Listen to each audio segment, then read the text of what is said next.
All right, you are listening to another fun-filled episode of Geek Vice, the home of getting way too much food during the holidays at the office. Yes, I can second that one. Welcome, everybody, to Geek Vice, episode 104, proving that every vice with enough geek in it becomes a virtue.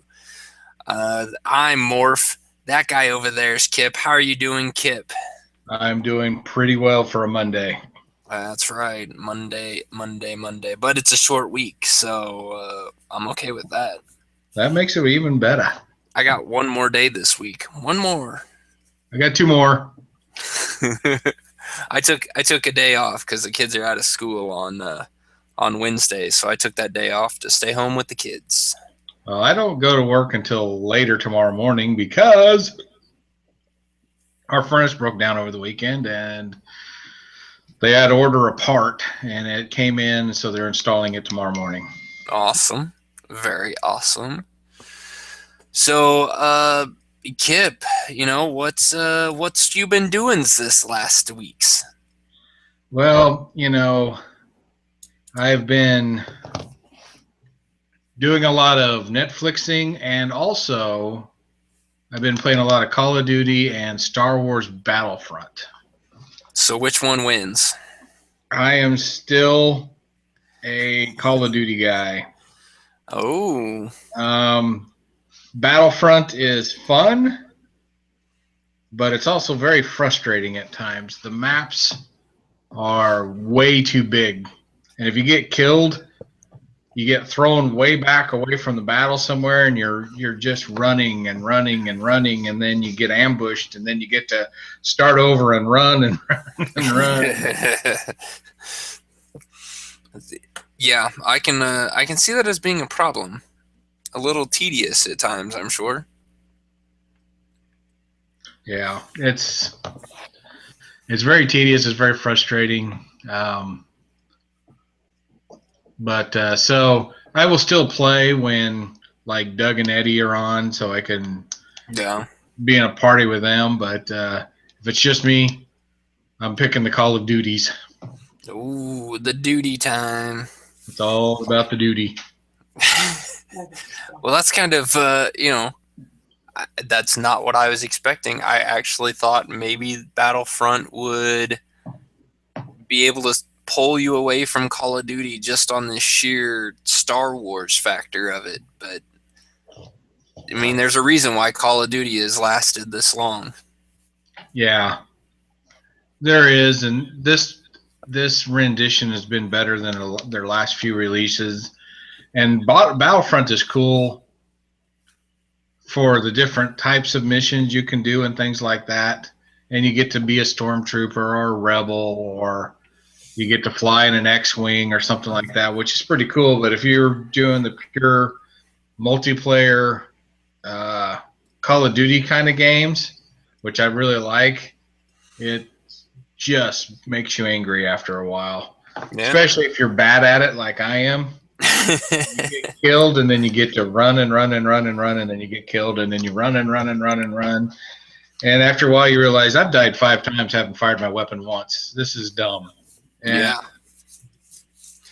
That's the way I feel with any first person shooter in multiplayer. well, I'd like to say it's because I'm just terrible at them, but I'm not that bad. I mean, I have a pretty good kill death on ratio on Black Ops 3, so I'm not completely incapable. But my kill death ratio on Battlefront isn't that bad either. It's just it seems like I end up more frustrated than having fun at times. Right. So, like I said, I'll play when there's a if somebody wants to join me online and have a party or whatever and play as a group, I'll be more than happy to do it. But if it's just me, I'm playing Black Ops 3. I understand. I understand. Well, I've really just spent a lot of time watching TV. I did finish the first season of The Blacklist. I have finished that, and I am going to be starting the second season. I probably won't start that till after the holidays. Probably start that next week because I'll be out of town for this weekend. But yeah, looking forward to that. But there's been a few other announcements as far as TV is concerned, and one of them is the spinoff from Arrow and the Flash universes, Legends of Tomorrow. Has been given a premiere date, which is January 21st.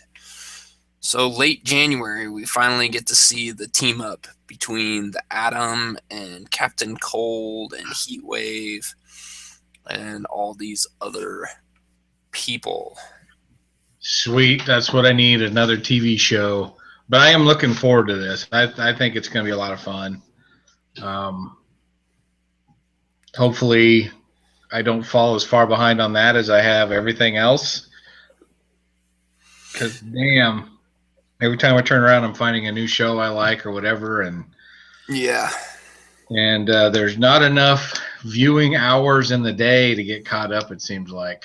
Yeah, that is my problem. I am so far behind. It's not even funny. I haven't watched any of Arrow. I haven't watched any of The Flash. I've watched a few episodes of some of the ones that started earlier on. But then I got hooked on The Blacklist, and I just haven't been able to stop watching that in order to go to something else. It is a damn good show. Yeah, and with 22 episodes a season, or 23 episodes, whatever it is, that's a lot of hours. That's 23 hours of viewing. And you said you did finish the first season? I did finish the first season. And did it live up to the expectation of watching the entire season and getting to that point? Yeah.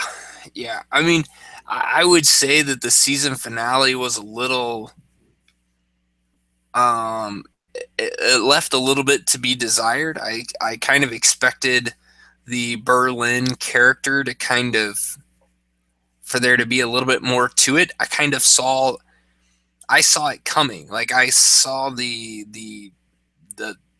bait and switch, I guess you'd say. They talk to the guy who I guess, can I spoil this? I mean, we're 3 seasons? We're on the 3rd season now. I'm pretty sure we can go with the spoiler tag here. I think so. Yeah. But the guy who cut his hand off, like I saw it and I'm like, well, that's the guy. That's the guy they want the entire time, and they're standing there talking to him like he was the guard or something like that. I'm like, no, that's the guy you want. So at the end of it, when they're like, oh, that was the guy, I was like, no shit, you morons. Like, come on. But, I mean, other than that, the build up to it was great. I'm looking forward to see what they do the second season, which I'm sure is going to be pretty good. I've heard good things about the 3rd season as well. So far, the 3rd season has been their best season, I think. Really? 1 and 2. I think 1 is the weakest one, and the show has just gotten gradually better as it goes on. Wow. Yeah, so you got a lot to look forward to, buddy. Yeah, yeah, that's going to be a good one. I'm going to have to get started. Maybe I'll get started on that tomorrow night. Well, yeah, or maybe Wednesday night. Well, maybe I'll. Who knows? Maybe I got the whole day off on Wednesday. Maybe I'll just start watching it in the morning. See how far I can go. There you go. Don't do anything productive, whatever you do. Yeah. So some of the other news that came out over this last week was that the 1965 classic TV series Lost in Space has been purchased by Netflix. So Netflix will be able to start showing Lost in Space. Danger, Will Robinson. Yeah, that's going to be. You gonna go find that on Netflix and go watch it? You know what? Just for morbid curiosity, I probably will.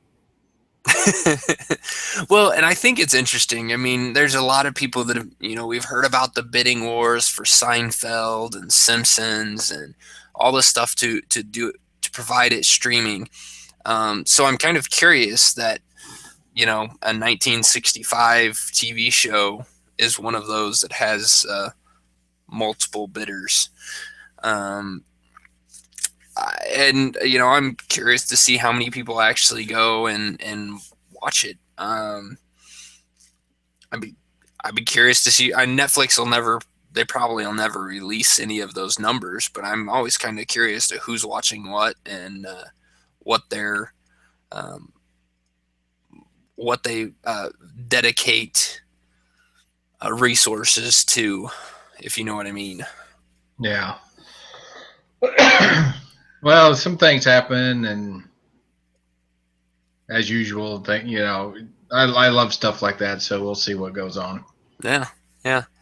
Lastly, some news that came out was it's more along the lines of the rating system and the Nielsen ratings that basically help companies and production companies decide which shows to keep and which shows to cancel.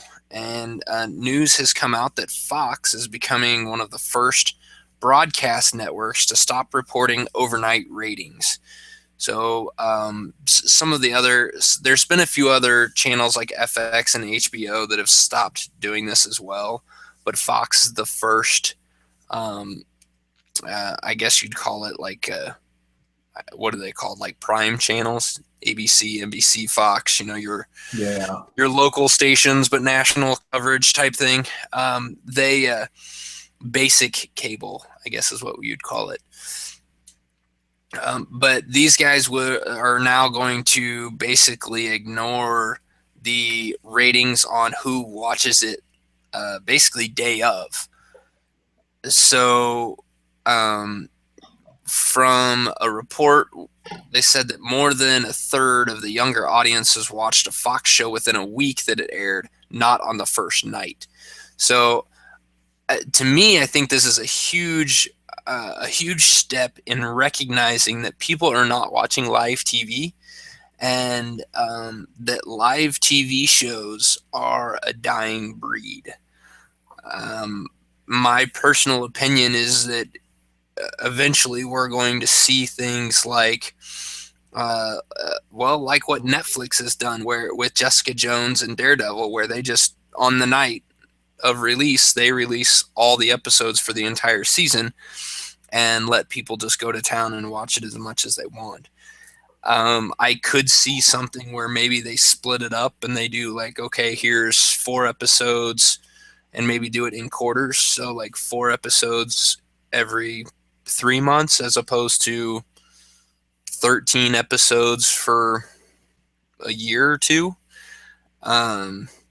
But I think this is a first step in people realizing the broadcast networks realizing that their live TV isn't as important as they think it is. Yeah, I think it's a huge step. I don't know if everybody else in America is the same way you and I are, but I have no idea what night shows come on. You set the DVR and you forget about it, and then you just watch them when you have time. Yep. And I have a feeling a lot of people are that way. And if you don't account for those people, great shows like Almost Human go away. Yeah. And this is definitely, I think, if because I believe Fox was the one who had Almost Human. I am pretty sure if they would have followed this back when Almost Human aired, we might have gotten a second season of Almost Human, because I know I contributed to some of that. I didn't watch hardly any of them the day they came out. I would watch 2 and 3 episodes at a time. That was a really good show, and they kind of missed the boat on that one. I think mainly because the live viewing didn't live up to what they wanted. I'm pretty sure, I can't remember what night it came on, but it probably came on against some pretty big heavy hitters, because there seems to be at least a heavy hitter from another station on every night. So yeah, I think it came on. Remember when Almost Human came on? I thought it was Monday nights. I think it was Monday nights. Yeah, so I mean, you're going Monday nights up against Monday Night Football and some of the other stuff. I mean, that's almost not fair for some of these, and I think this is a perfect sign of this. I mean, so you don't have to, if you're not paying attention to the overnight ratings, then you could say, okay, well, it's okay if they don't watch it that first night as long as they watch it within the first week. But even then, does it really matter if they watch it within the first week? I guess for maybe advertisers it does, but it's really still about the number of views and not necessarily the when you view it. Yeah, So, and maybe that's, you just brought up a good point. Maybe that's why they don't count DVR views, because you can just fast forward through the commercials and they don't make any money off of that. yeah, but then you would think that Netflix and Hulu and that kind of stuff, well, how are they making, what are they doing to get all the abilities that they have? Because there's not even a single commercial in Netflix. They don't even have advertisements on their UI, on their user interface pages. Yeah. Well, I know we pay them directly, so Yeah, but that must be enough to cover it. I I don't know. I mean, I would think they would be, if they're bidding to get things like the 1965 Lost in Space, then they got to be getting money from somewhere. Yeah. I mean, sure, I guess I've spent a pretty penny there, but um, I don't know, $70 or $80 over, what would it be? $90 over a year, $90 a year. And that's not very much. No, but how many subscribers do they have? That's a good question, because Netflix doesn't have to release those numbers, but Yeah. Yeah. So say they've got, 10 million subscribers. yeah. Well, and There's maybe 900 that's million. and maybe that is what Fox and some of these other channels need to realize as well, that maybe they can go with the same approach and maybe just try to get a 5, 7, $10 subscription fee to show all their stuff up front. Or maybe they Yeah. just work out a deal with Netflix to be able to show all their stuff on there, and then Netflix just pays them. Yeah, something. I mean, it could signal the beginning of getting what you want on cable a la carte. That would Yeah, be so awesome. yeah. I I would like to see that. So, Me too. well, let's get to the real reason that we're having this show, or the real topic that should be the main topic, and that is Netflix original series Jessica Jones. How much have you watched, Kip? Have you finished it yet? I have not finished it. I've seen, I think, the first 5 episodes. Okay, you're about the same. I think you're one episode longer than I have. I have seen the first 4 episodes. Yeah, and I can't remember if we watched episode 5 or episode 5 was the next one up. But anyway, we've at least watched 4, maybe 5, and we're digging it quite a bit. And I say I'm loving this show. I think it's really good. After the first episode, because I watched the first episode. These came out on the 20th, so that was Friday night, or Right. well, midnight Friday morning, 12:01 Friday morning. I watched the first episode Friday night. I watched the second episode Saturday night, and I watched 3 and 4 last night. I am after the first night, I'm like, this is awesome. This is amazing. This is super well done. The writing was very well done. The storytelling is very well done. Um, Ritter is amazing as Jessica Jones. He is.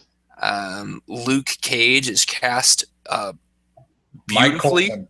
Yeah. Yeah, beautifully. I mean, just amazing. The fact that through the first 3 episodes, I am not sure that you saw David Tennant's face. I don't think he did either. You might see like flashes or glimpses, maybe some in shadow a little bit in some of the flashback scenes or some of the memories of Jessica's. But that's just incredible that you have a bad guy as big and scary as Kilgrave, and you don't ever see him. You don't Yeah. interact with him. There's no, like, this whole idea of, well, really, I mean, it wasn't until what, the second episode that you realize that Jessica realizes that he's still out there. Yeah, and the wife and I were talking about this at dinner. This may be the scariest villain in a movie in a very long time, or in a TV show or a movie. Yeah. His superpower is as scary as it gets. It really is. Yeah. Because even when he's done and you survived, those people are broken. Yeah. And there's no quick coming back from this. So it is spooky. It is, and David Tennant is playing it perfect. And, he is awesome. And they set him up without even knowing anything about him. You were already scared of him. Yeah.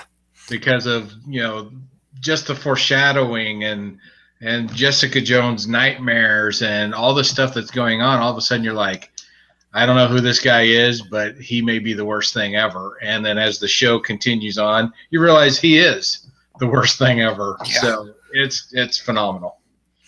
Well, and there were times, and it was just like, I want to say it was in the fourth episode when Patsy Walker, Trish, I think her name's Trish in there. She's the talk show host, bashes him on the air, and then he calls in, and through that entire time, like, I'm watching this, and all of a sudden I find myself like leaning forward, like, oh shit, here it comes. Like, he's going to make her do something right here on air.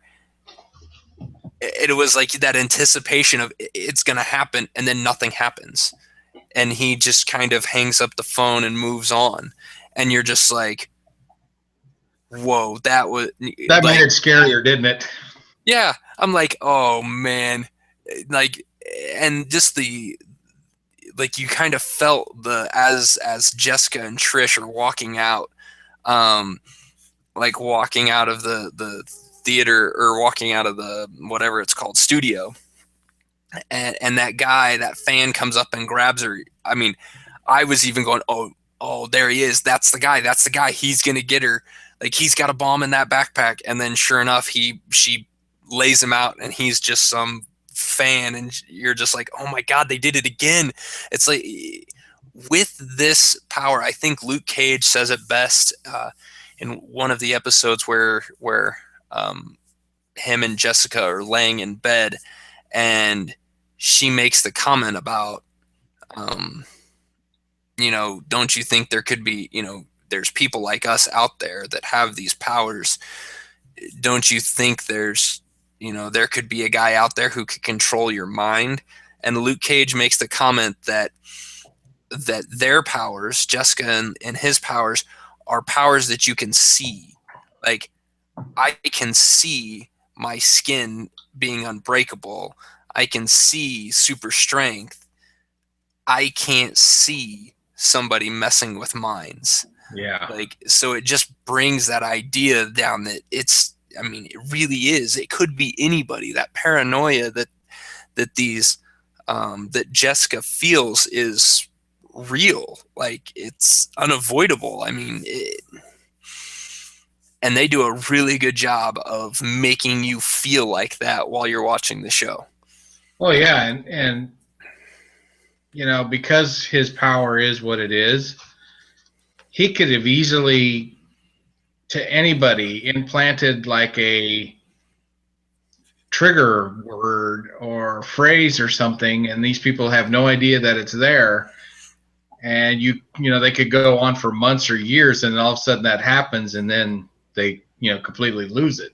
Yeah. That hasn't happened in the show, but it's one of those things as you're watching it going, he could easily do this. He could have done this to Jessica Jones, and one day she just flips out. Yeah. I mean, and, well, geez, he almost has done it to her, and then also the sergeant that Jessica ends up saving, who tried Yeah. to kill Trish. Um, those two characters, you see how broken they are, and you see him, you see Jessica do it throughout all the episodes, where at some point, that paranoia and that just sets in, and she turns on somebody, just like freaks out, flips out on them. Um,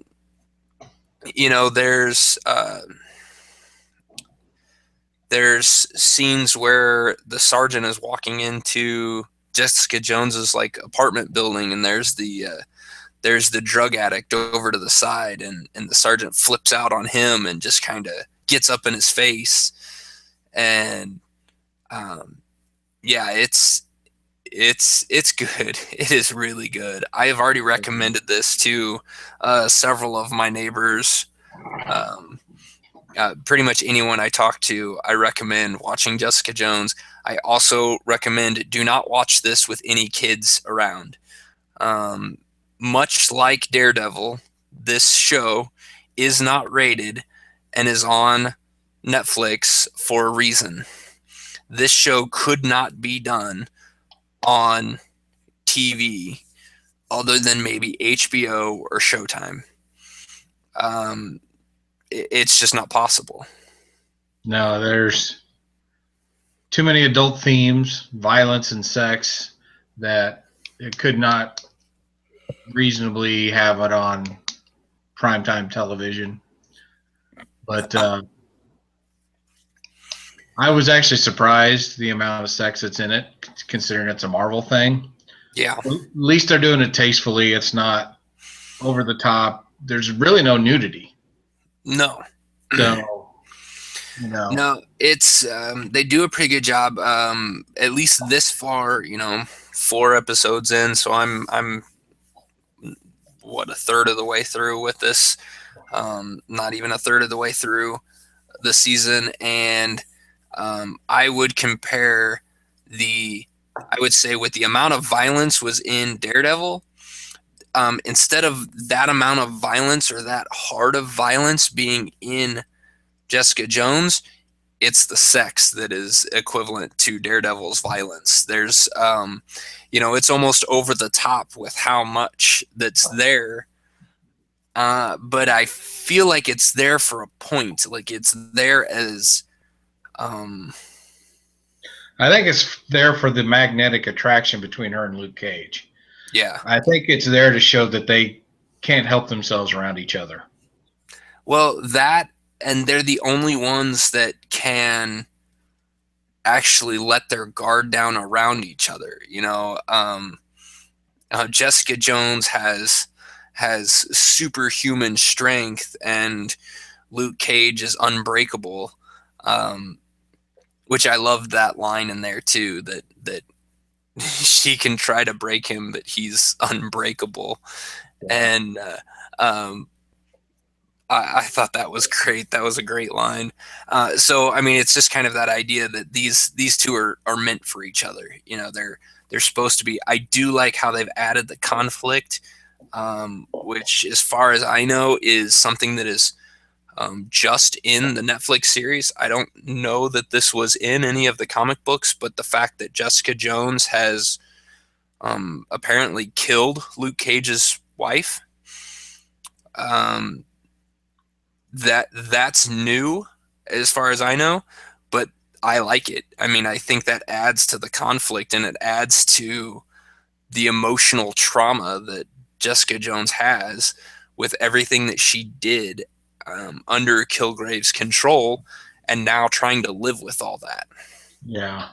I was curious, because I hadn't read any of the comics or anything, but when she actually did have a superpower, I was pretty happy about that. Daredevil is not super powered, but he does have a heightened, all his other senses are heightened because he's blind. Right. And he's very well trained. Right. But as far as Marvel in the movies and the TV shows actually having somebody with a superpower seems to be something they've been trying to avoid when they could. So I was very happy when she, because they didn't give it away right away. It just kind of happened later on. You're like, oh, look at that. That's awesome. Yeah, And it was kind of even, I think it was at the point where she realized that she put Luke Cage in danger, and she didn't realize that Luke Cage had a superpower either, and they're both in that bar fighting, and which is an awesome scene. Oh, that's a great scene. And she takes and like flings a guy over the bar, like down the bar, and then Luke Cage is standing there just watching her, and the guy comes up with a broken bottle and tries to shove it in Luke Cage's neck, and the bottle breaks. And it's just like, he just stands there and he's like, "You're drunk. You're confused. You don't know what you've seen. Go home." Yeah. And and he's fighting these guys off like he's swatting a fly, and yeah, we watched that scene twice because it was so great. Oh, that was a good scene. Good scene. Yeah, we don't want to give too much away. People need to watch it, but definitely give Jessica Jones a chance. I don't think you'll be disappointed at all. Yeah, it's definitely worth watching. I would say, and for those of you who do know Luke Cage, his big tagline when he was first created was "Sweet Christmas," and through the first 4 episodes, you hear it at least once. I want to say it's in the 4th. I think it's in the 4th episode. They're laying in bed, and he is just laying there next to her on his back, and he just goes, "Sweet Christmas." And at that point, I busted out laughing. I'm sitting in my basement by myself watching this show, and I just start laughing out loud. I'm like, yes, Marvel did it. They just won me over, because I don't know how else they could have put Luke Cage's tagline. The only thing that would be better is if somehow they get Luke Cage in a tiara, because he wore that in the comic books too. Maybe that would be interesting if they did. Big disco shirt and a tiara. But that would be hilarious. Yeah, it was. It's a great show. I recommend it to anybody and everybody. And I'm sure we will talk about it more once you and I finish it. So it'll probably be in a couple weeks or so when we both have a chance to finish it up. Absolutely. With the holidays and everything coming up, it's going to be hard to get it watched. Yep. But loving it a lot, and can't wait to finish it out. Do have one question more, though. One more about Jessica Jones. Do it. What do you got? Is Kilgrave Jessica Jones' Joker? Does he always come back, or is this new for the TV show? I don't know that he always comes back. I mean, you have to remember that in comic books, nobody is fully gone. The only people that are fully gone are the ones that have to, like Spider-Man's Uncle Ben. You can't have Uncle Ben come back, because then the whole "with great power comes great responsibility" line doesn't mean as much. True. That's the only time somebody stays dead in the comic books. So with that being said, and also you have to remember that Jessica Jones was a short run comic book to begin with. It's yes, her character has been around for a while, but the idea of her and Kilgrave and that whole battle was a very short-lived thing in the grand scheme of comic books. We're not talking about a 30-year cycle of her and Kilgrave going back and forth. So I don't necessarily think that this is straight out of the comic books, but I kind of like how they did this. They didn't. She thought he was dead, but that doesn't necessarily, like, the way they've kind of played it off, or the way it's kind of played so far, is that he wasn't actually dead. He just was almost dead. Yeah. And whoever came to save him, he was at least conscious enough to mind control them into helping him. So I think Kilgrave has come back and battled with Jessica Jones, if I remember their history right, at least one other time, but it's never been. It hasn't quite been like a Batman Joker relationship to where it's those are the two always going at each other. And eventually, in the comic books, Jessica Jones does find happiness. Her and Luke Cage do get together. They do have a kid, and Kilgrave really is out of the picture completely. So I would say no, Kilgrave is not her Joker. All right. Well, we'll see if Netflix agrees with you when they put the show together. Yeah, well, and the big question is going to be, because I have a feeling Kilgrave is going to be the main bad guy for this entire season. So the question will be, how big of it? How many people watch Jessica Jones? Does it come back for a second season? And does Kilgrave come back for a second season? Whether he dies or is captured or whatever at the end of this season, if he comes back in the second season, then we can say yes. But I wouldn't even compare Kilgrave to Jessica Jones like I would Daredevil to Kingpin, or Kingpin to the Daredevil. Those two have always been at each other constantly forever in the comic books. So that battle is on a different level even than the Kilgrave Jessica Jones battle. Gotcha. Yeah, we'll see if he dies or if he dies with air quotes. Yeah. I think that's the way this. You just see it that it's going to have to come down to that. So we'll see which version of dead he becomes. Right. Yeah. It's I am curious to see what they do with that, because they haven't, with somebody like in Daredevil, the Kingpin is able to walk off on his own and kind of disappear into the world. And now somebody like Kilgrave could, but would Jessica Jones just let him walk away? With the way they're building this up, it almost feels like he's gonna have to be either killed or incarcerated in a coma or something. They're gonna have to do something to him. Yeah, because he can't be anywhere where he can talk to people. Yeah. There's no way to hold him. So, yeah, like I said, because of that, I think he ends up dead or comic book dead. Yeah, I mean, I could see something like maybe put into a coma. She beats the crap out of him so much so that he goes into a coma and he becomes a John Doe sitting in a hospital, in a coma. And so then 7 years down the road, they can say for season 4 or 5, they can have him wake up from his coma and come back. But I don't know that they'd actually do that. Yeah.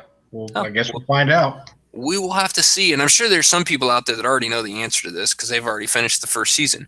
Because, it's been out for 3 days now. That's right. What the hell's wrong with us? We didn't finish it. Yeah, no kidding. No kidding. So you got anything else for us tonight? I do not. I just hope everybody has a good Thanksgiving. Drives carefully, doesn't eat too much. That's right. As far as next week's concerned, Mr. Kip is going to be traveling, so we're going to still try to do a show, but we're going to have to see how it works. If connection's poor or it just doesn't work right, then we might have to pause a week and pick up the week after. But stay tuned. Follow us on Facebook. Just search for Geek Vice, or follow us on Twitter at Geek Vice, and watch there, and we will let you know if we will have to miss a week. Hopefully not. Hopefully Hangouts on the phone works. It should work. It's just how clean and clear it is wherever you're at. So So we will see. We will see. Other than that, you guys can check us out on our blog at geekvice.blogspot.com. Again, Facebook, Google Plus. Just search for Geek Vice. You can follow us on Twitter at Kip Killigan, and you can follow him at Kip Killigan. You can follow me at Geek Vice. You can also find us on our YouTube channel. Just search for Geek Vice. It's in there. That's where you're finding these shows if you're watching us on the videos. Otherwise, you can search for us on iTunes, Stitcher Radio, just anywhere you get your podcasts, you can find us there. Thanks, everyone, for listening to our ramblings. And if you want to comment on us, tell us about Jessica Jones, what you think. I'd love to hear what other people think of Jessica Jones. You can email us at geekvice@gmail.com. And I think that's it for this week, so we will see you next week. Later.